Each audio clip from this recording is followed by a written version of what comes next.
નમસ્કાર વિદ્યાર્થી મિત્રો, ધોરણ 10 વિજ્ઞાનની અંદર આજે આપણે ચોથો પાઠ કાર્બન અને તેના સંયોજનો વિશે શીખવાના છીએ. તો શરૂ કરીએ કાર્બન અને તેના સંયોજનો વિશે. પહેલો એક સવાલ આપણી પાસે છે કે પૃથ્વીના પોપડામાં અને વાતાવરણમાં કાર્બનનું પ્રમાણ જણાવો. તો પૃથ્વીના પોપડામાં કાર્બનનું પ્રમાણ છે 0.02%. પૃથ્વીના પોપડામાં કાર્બનનું પ્રમાણ છે 0.02%, જ્યારે વાતાવરણમાં કાર્બનનું પ્રમાણ છે 0.03%. બે શબ્દો અગત્યના છે, 0.02 અને 0.03%. આગળ વધીશું. આયનીય સંયોજનોના ગુણધર્મો. આયનીય સંયોજનો કોને કહેવાય? પહેલાં તો એની વાત કરીએ કે સોડિયમ પાસે 11 ઇલેક્ટ્રોન હોય તો એની ઇલેક્ટ્રોન રચના થશે 2, 8 અને 1. એટલે કે એની બાહ્ય કક્ષામાં રહેલા એક ઇલેક્ટ્રોનને ત્યાગ કરશે. જ્યારે ક્લોરીન પાસે ઇલેક્ટ્રોન છે 17, એટલે એની ઇલેક્ટ્રોન રચના થશે 2, 8, 7. એટલે એની બાહ્યતમ કક્ષામાં એક ઇલેક્ટ્રોન ખૂટે છે તો એ ઇલેક્ટ્રોન મેળવશે. એટલે કે ઇલેક્ટ્રોનનો ત્યાગ કરે કે ઇલેક્ટ્રોન મેળવે એવા સંયોજનોને આયનીય સંયોજનો કહેવાય, કે જે લોકો ઇલેક્ટ્રોનને મુક્ત કરે અથવા તો મેળવે છે. આવા સંયોજનોના ગુણધર્મો જોઈએ તો એ લોકોનું ગલત બિંદુ અને ઉત્કલન બિંદુ પ્રમાણમાં ઊંચા હોય છે. પછી તેમની વચ્ચે આંતર આયનીય આકર્ષણ બળો પ્રબળ હોય છે. તેમના જલીય દ્રાવણમાં કે પીગળેલી અવસ્થામાં વિદ્યુતનું વહન પણ કરે છે. અને આ આયનીય સંયોજનો મોટા ભાગે ઘન અવસ્થામાં જોવા મળશે, જેમ કે સોડિયમ છે, મેગ્નેશિયમ છે. આ બધા ઘન અવસ્થામાં જોવા મળશે અને પાછા પાણીમાં સુદ્રાવ્ય હોય છે, સરળતાથી ઓગળી જાય તેવા. એવી રીતે કાર્બનિક સંયોજનોના ગુણધર્મો જોઈશું. કાર્બન સંયોજનોની વાત કરીએ તો એ ગલન બિંદુ અને ઉત્કલન બિંદુ પ્રમાણમાં નીચા હોય છે. તેમની વચ્ચે આંતર આણ્વીય આકર્ષણ બળો નિર્બળ હોય છે, વિદ્યુતના અવાહક હોય છે અને તેઓ ઘન, પ્રવાહી કે વાયુ ત્રણે ત્રણ અવસ્થામાં જોવા મળે. સામાન્ય રીતે પાણીમાં અદ્રાવ્ય એટલે કે ઓગળી શકતા નથી, પરંતુ કાર્બનિક દ્રાવકોમાં તે ઓગળી શકે છે, દ્રાવ્ય હોય છે. કાર્બનની ચતુસંયોજકતા સમજાવો આપણો અગત્યનો પ્રશ્ન છે. તો કાર્બનનો પરમાણુ ક્રમાંક 6 છે, એટલે એની ઇલેક્ટ્રોન રચના થશે 2 અને 4. 2 અને 4 એટલે કે એની બાહ્યતમ કક્ષામાં 4 ઇલેક્ટ્રોન ખૂટે છે. તેની બાહ્યતમ કક્ષામાં 4 ઇલેક્ટ્રોન ધરાવે છે. કોઈપણ તત્વની સક્રિયતા સંપૂર્ણ ભરાયેલી બાહ્યતમ કક્ષા એટલે કે નિષ્ક્રિય વાયુ જેવી રચના વૃત્તિને આધારે સમજાવી શકાય. આયનીય સંયોજનોની રચના કરતા તત્વો નિષ્ક્રિય વાયુ જેવી રચના બાહ્યતમ કક્ષામાં રહેલા ઇલેક્ટ્રોન મેળવીને અથવા તો ગુમાવીને પ્રાપ્ત કરે છે. આપણે હમણાં જ વાત કરી કે સોડિયમ છે તે ઇલેક્ટ્રોન મેળવશે, ક્લોરીન છે તે ગુમાવશે. સોડિયમ ઇલેક્ટ્રોન ગુમાવે છે જ્યારે ક્લોરીન મેળવે છે. અને ઇલેક્ટ્રોન ગુમાવીને અથવા મેળવીને નિષ્ક્રિય વાયુ જેવી રચના પ્રાપ્ત કરે છે. सोमवार को लाऊंगी हम. नहीं है यहाँ घर पे है. कोई बात नहीं, ये क्या बुक ये बनाती हूँ पढ़ाने का.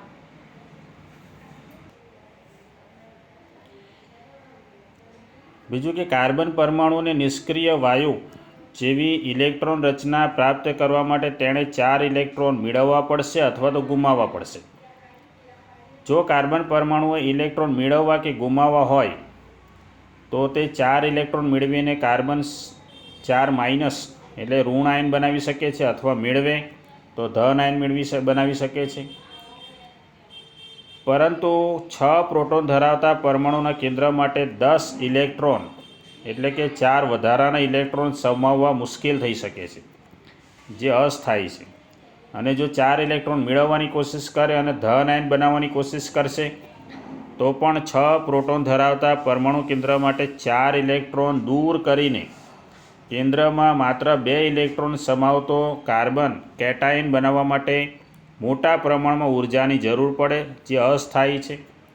ટૂંકમાં કાર્બન પરમાણુ વિદ્યુત સંયોજકતાથી એટલે કે આયનિક બંધોથી જોડાઈ શકતો નથી. અને કાર્બન પરમાણુ અન્ય કાર્બન પરમાણુઓ અથવા અન્ય તત્વોના પરમાણુઓ સાથે સંયોજકતા ઇલેક્ટ્રોનની ભાગીદારી કરીને, ખાસ શબ્દ યાદ રાખજો મિત્રો, ઇલેક્ટ્રોનની ભાગીદારી કરીને અણુનું નિર્માણ કરે છે.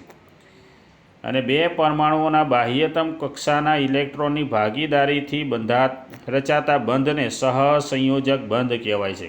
જો ઇલેક્ટ્રોનની આપલે થાય તો આયનિક બંધ અને ભાગીદારી થાય તો સહસંયોજક બંધ. અને સહસંયોજક બંધની રચનામાં ભાગીદારી પામતા ઇલેક્ટ્રોન બંને પરમાણુઓની બાહ્યતમ કક્ષાના હોય છે અને બંને પરમાણુઓ નિષ્ક્રિય વાયુ જેવી અષ્ટક રચના પ્રાપ્ત કરે છે. આ વાત થઈ કાર્બનની ચતુસંયોજકતા. આગળ વધીશું. 5મો સવાલ, હાઇડ્રોજન અણુનું નિર્માણ સમજીશું આપણે. હાઇડ્રોજનમાં સહસંયોજક બંધની રચના. તો હાઇડ્રોજનનો પરમાણુય ક્રમાંક 1 છે, એટલે તેની કે કક્ષામાં 1 ઇલેક્ટ્રોન ધરાવે છે અને એ કે કક્ષાને સંપૂર્ણ ભરવા માટે એને વધુ એક જ ઇલેક્ટ્રોનની જરૂર છે. તેથી હાઇડ્રોજનના બે પરમાણુઓ કે કક્ષાના એક ઇલેક્ટ્રોનની ભાગીદારી કરીને હાઇડ્રોજન અણુનું નિર્માણ કરે છે. આવી રીતે આ હાઇડ્રોજન પાસે 1 ઇલેક્ટ્રોન છે અને આ હાઇડ્રોજન પાસે પણ એક જ ઇલેક્ટ્રોન છે. આ ઇલેક્ટ્રોનની આ રીતે ભાગીદારી થઈ છે આ લોકો વચ્ચે અને એક અણુનું નિર્માણ કરે છે. એ અણુ છે H2. આ અહીં તમને આકૃતિમાં દર્શાવ્યું તે પ્રમાણે. હવે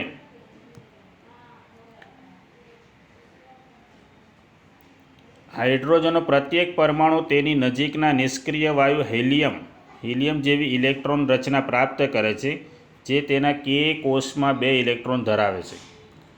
અને આકૃતિ તમારે દોરવી પડે. ત્યાર પછી H2 અણુમાં, હાઇડ્રોજનના અણુમાં ભાગીદારી પામેલા ઇલેક્ટ્રોનની જોડ 2 હાઇડ્રોજન પરમાણુઓ વચ્ચે એકલ બંધ રચે છે.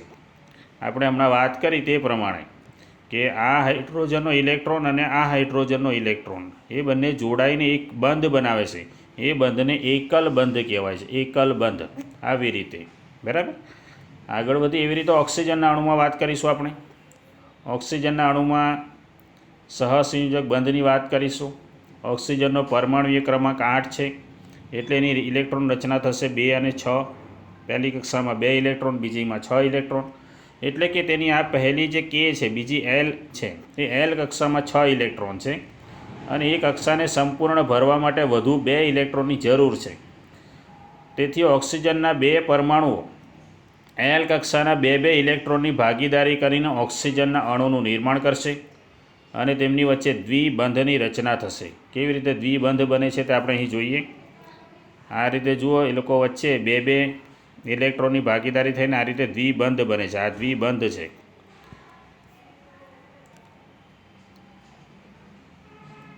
પરિણામે ઓક્સિજનનો પ્રત્યેક પરમાણુ તેની નજીકના નિષ્ક્રિય વાયુ નિયોન જેવી ઇલેક્ટ્રોન રચના પ્રાપ્ત કરે છે, જે તેની L કક્ષામાં 8 ઇલેક્ટ્રોન ધરાવે છે.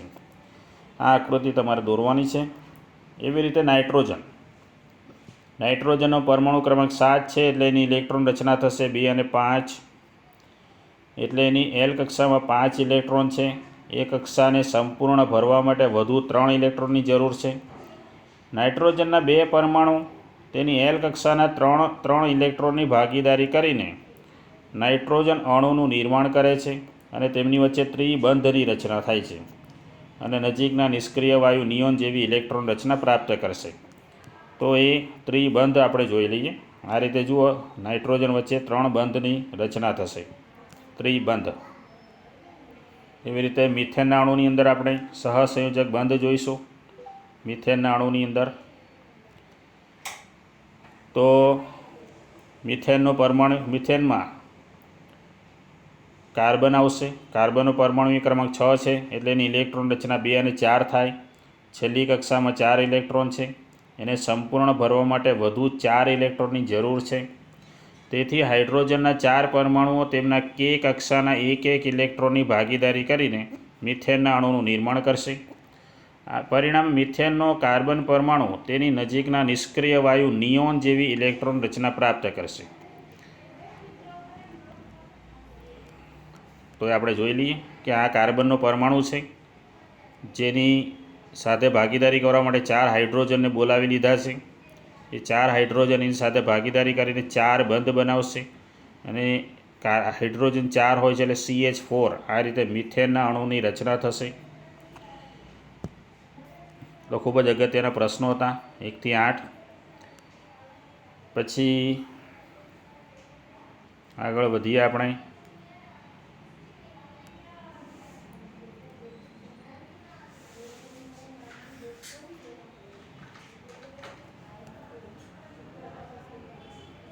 દસમો સવાલ ખૂબ જ સરસ મજાનો સવાલ છે. કોઈપણ હાઇડ્રોકાર્બન સંયોજનનું બંધારણીય સૂત્ર કેવી રીતે નક્કી કરવામાં આવે છે? તો એ 2 તબક્કામાં નક્કી કરી શકાય. પહેલો તબક્કો કે કાર્બન પરમાણુને એકબીજા સાથે એકલ બંધથી જોડવામાં આવે. 2 કાર્બન વચ્ચે એક બંધથી જોડી શકાય. આ તબક્કામાં કાર્બનની એક સંયોજકતા કાર્બન પરમાણુ વડે જ સંતોષાય. બીજો તબક્કો એવો છે કે કાર્બનની બાકી રહેલી સંયોજકતાઓ હાઇડ્રોજન પરમાણુ દ્વારા સંતોષવામાં આવે.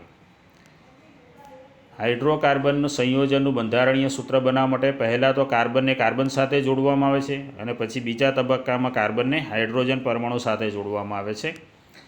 આવી રીતે કાર્બનને હાઇડ્રોજન પરમાણુ સાથે ગોઠવી દેવામાં આવે છે. દરેક કાર્બન પરમાણુની 3 સંયોજકતા સંતોષાયા વગરની બાકી રહે છે. આવી રીતે આ એક કાર્બન છે, આ એક કાર્બન સાથે જોડાયો તો આ કાર્બનની 3 સંયોજકતા અને આ કાર્બનની આ 3 સંયોજકતા, આ 3 સંયોજકતા અને આ 3 સંયોજકતા તો એ જોડાયા વગરની બાકી રહે છે. તેથી તે દરેક 3 હાઇડ્રોજન પરમાણુ સાથે બંધ બનાવીને આ પ્રમાણેની રચના બનાવી શકે છે. ઇથેનની વાત કરીએ. ઇથેન તો ઇથેનમાં કાર્બન 6 એટલે એની ઇલેક્ટ્રોન રચના આવી કંઈક છે 2 અને 4. ઇથેન એટલે કાર્બનના 2 પરમાણુ હશે. બાકીની બધી જગ્યાએ આપણે હાઇડ્રોજનને ગોઠવી દઈએ. આ હાઇડ્રોજનને ગોઠવી દીધો છે.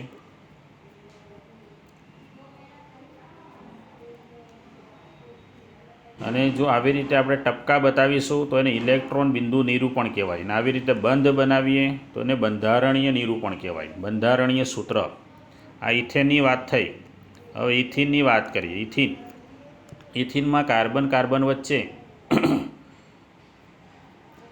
2 બંધ હોય છે અને એ લોકો 2 હાઇડ્રોજન સાથે જોડાયા હોય એટલે આ CH2 અને આ CH2 આમાં 2 કાર્બન થયા અને 4 હાઇડ્રોજન થયા. અહીં તમે જોશો આ રહ્યું તમને દેખાશે. આવી રીતે બનાવી શકાય ઇથિનનું બંધારણીય સૂત્ર. એવી રીતે ઇથિનનું ઇલેક્ટ્રોનીય બિંદુ એમાં તમારે આ ઇલેક્ટ્રોન બિંદુ દર્શાવી શકાય. ઇથાઇનની વાત કરીએ. ઇથાઇનમાં કાર્બન વચ્ચે 3 બંધ હોય છે તો એક જ હાઇડ્રોજન આ બાજુ જોડાશે, એક આ બાજુ જોડાશે. કાર્બન 2 અને હાઇડ્રોજન પણ 2. આવી રીતે C2H2 બનશે. આ રહ્યું C2H2. આ એનું ઇલેક્ટ્રોનીય સ્વરૂપ કહેવાય અને આ એનું બંધારણીય સ્વરૂપ. પરીક્ષામાં 1 માર્કમાં પૂછાય. 15મો સવાલ જોઈએ. સંતૃપ્ત અને અસંતૃપ્ત હાઇડ્રોકાર્બનની વાત કરીએ આપણે. સંતૃપ્ત અને અસંતૃપ્ત હાઇડ્રોકાર્બન કે જે કાર્બનિક સંયોજનોમાં કાર્બન પરમાણુઓ માત્ર એકલ બંધથી જોડાયેલા હોય તો તેવા સંયોજનોને સંતૃપ્ત હાઇડ્રોકાર્બન કહેવાય. સંતૃપ્ત કાર્બનિક સંયોજનો. અને જે કાર્બનિક સંયોજનોમાં 2 કે તેથી વધુ કાર્બન પરમાણુઓ દ્વિબંધ કે ત્રિબંધથી જોડાયેલા હોય તેવા સંયોજનોને અસંતૃપ્ત કાર્બનિક સંયોજનો કહેવાય. 16મો સવાલ છે કે કાર્બનના પ્રથમ 6 સંતૃપ્ત સંયોજનોના નામ, સૂત્રો અને બંધારણ. તો આ પહેલું સંયોજન છે મિથેન. એનું સૂત્ર છે CH4 અને આ એનું બંધારણ. બીજું સૂત્ર છે ઇથિન C2H6 આ એનું બંધારણ. ત્રીજું પ્રોપેન C2H8 આ એનું બંધારણ. પછી પ્રોપેન પછી આવશે બ્યુટેન, પેન્ટેન અને હેક્ઝેન. એના પણ સૂત્રો તમે બનાવી શકશો આરામથી. એક કાર્બન વધારવાના. આમાં 4 કાર્બન છે, આમાં 5 કાર્બન છે, આમાં 6 કાર્બન છે. 17મો સવાલ જોઈશું કે હાઇડ્રોકાર્બન સંયોજનો એટલે શું, તેનું વર્ગીકરણ. જે કાર્બન સંયોજનો માત્ર કાર્બન અને હાઇડ્રોજન 2 જ વસ્તુ ધરાવે છે તે તેને હાઇડ્રોકાર્બન સંયોજનો કહેવાય. એનું વર્ગીકરણ જોઈશું તો એના 2 વિભાગો છે, સંતૃપ્ત સંયોજનો અને અસંતૃપ્ત સંયોજનો. સંતૃપ્ત સંયોજનોનું ઉદાહરણ છે આલ્કેન. અસંતૃપ્તનું ઉદાહરણ છે આલ્કીન અને આલ્કાઇન. આલ્કેનની વાત કરીએ આપણે કે જે હાઇડ્રોકાર્બન સંયોજનોમાં કાર્બન કાર્બન પરમાણુ વચ્ચે માત્ર એકલ બંધ હોય તો તેવા સંયોજનોને આલ્કેન સંયોજનો કહેવાય, અને દ્વિબંધ હોય તો તેને આલ્કીન કહેવાય, અને ત્રિબંધ હોય તો તેને આલ્કાઇન કહેવાય. યાદ રાખજો, જે બંધ છે તેના આધારે જ આલ્કેન, આલ્કીન અને આલ્કાઇન સંયોજનોનું નામકરણ થાય છે. આલ્કેનના ઉદાહરણ છે બ્યુટેન, પેન્ટેન, હેક્ઝેન. આલ્કીનના છે બ્યુટીન, પેન્ટીન, હેક્ઝીન, અને આલ્કેનના ઉદાહરણ છે બ્યુટાઇન, પેન્ટાઇન અને હેક્ઝાઇન.